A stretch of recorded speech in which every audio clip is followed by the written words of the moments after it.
ಎಲ್ಲರಿಗೂ ನಮಸ್ಕಾರ. ಇವತ್ತು ನಮ್ಮ ಜೊತೆಗಿರುವಂಥವರು ದಿಶಾ ಅವರು. ದ್ವಿತೀಯ ಪಿ ಯು ಸಿ ಪರೀಕ್ಷೆಯಲ್ಲಿ ರಾಜ್ಯಕ್ಕೆ 8ನೇ ರ್ಯಾಂಕನ್ನು ಪಡ್ಕೊಂಡಿದ್ದಾರೆ. ಬನ್ನಿ ಅವರು ಏನು ಹೇಳ್ತಾರೆ ಕೇಳೋಣ. ನನ್ನ ಹೆಸರು ದಿಶಾ. ಈಗ ಸ್ಟೇಟಲ್ಲಿ 8th ರ್ಯಾಂಕ್ ಬಂದಿದೆ ಸೆಕೆಂಡ್ ಪಿ ಯು ಸಿಗೆ. ಏನು ಅನಿಸ್ತಾ ಇದೆ ನಿಮಗೆ? ತುಂಬ ಖುಷಿ ಆಗ್ತಿದೆ.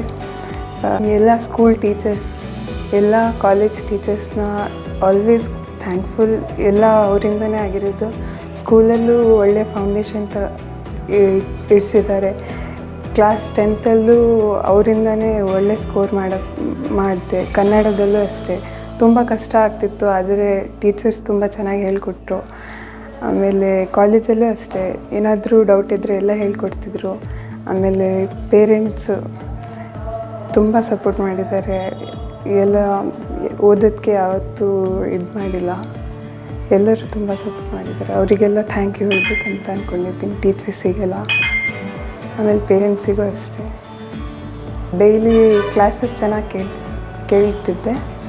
ಅದೇ ಆಮೇಲೆ ಎಕ್ಸಾಮ್ಸ್ ಇಂಟರ್ನಲ್ಸ್ ಎಲ್ಲ ಇರಬೇಕಾದ್ರೆ ಚೆನ್ನಾಗಿ ಓದ್ತಿದ್ದೆ. ಆಮೇಲೆ ಲಾಸ್ಟ್ ಎಕ್ಸಾಮ್ ಟೈಮಲ್ಲಿ ಕೊನೆ ಟೈಮಲ್ಲಿ ಚೆನ್ನಾಗಿ ಓದ್ತಿದ್ದೆ ತುಂಬ. ಹೇಗೆಲ್ಲ ನಿಮಗೆ ಸಪೋರ್ಟ್ಗಳು ಸಿಗ್ತಾ ಇತ್ತು ಕಾಲೇಜ್ನಲ್ಲಿ, ಫ್ಯಾಮಿಲಿಯಲ್ಲಿ? ಹಾಂ, ಟೀಚರ್ಸ್ ಎಲ್ಲ ಏನಾದರೂ ಹೆಲ್ಪ್ ಕೇಳಿದ್ರೆ ಮಾಡ್ತಿದ್ರು. ತುಂಬ ಟೆಸ್ಟ್ ಎಲ್ಲ ಕಂಡಕ್ಟ್ ಮಾಡಿದರು, ಹೆಲ್ಪ್ ಆಯಿತು. ಆಮೇಲೆ ಪೇರೆಂಟ್ಸು ತುಂಬ ಸಪೋರ್ಟ್ ಮಾಡಿದ್ರು. ಏನು ಕೇಳಿದ್ರು ಮಾಡಿಕೊಡ್ತಿದ್ರು, ಅವೈಲೇಬಲ್ ಮಾಡಿಕೊಡ್ತಿದ್ರು. ಎಲ್ಲರೂ ನೋಡಿದವರೆಲ್ಲ ಬಂದು ನಾನು ಸ್ಟೇಟಸ್ ನೋಡಿದೆ, ತುಂಬ ಖುಷಿ ಆಯಿತು ಮಗ ಅಂತ ಎಲ್ಲ ಹ್ಯಾಂಡ್ಶೇಕ್ ಎಲ್ಲ ಕೊಟ್ಟೋಗ್ತಾರೆ. ತುಂಬ ಖುಷಿ ಆಗುತ್ತೆ ಅದು ನೋಡಿ.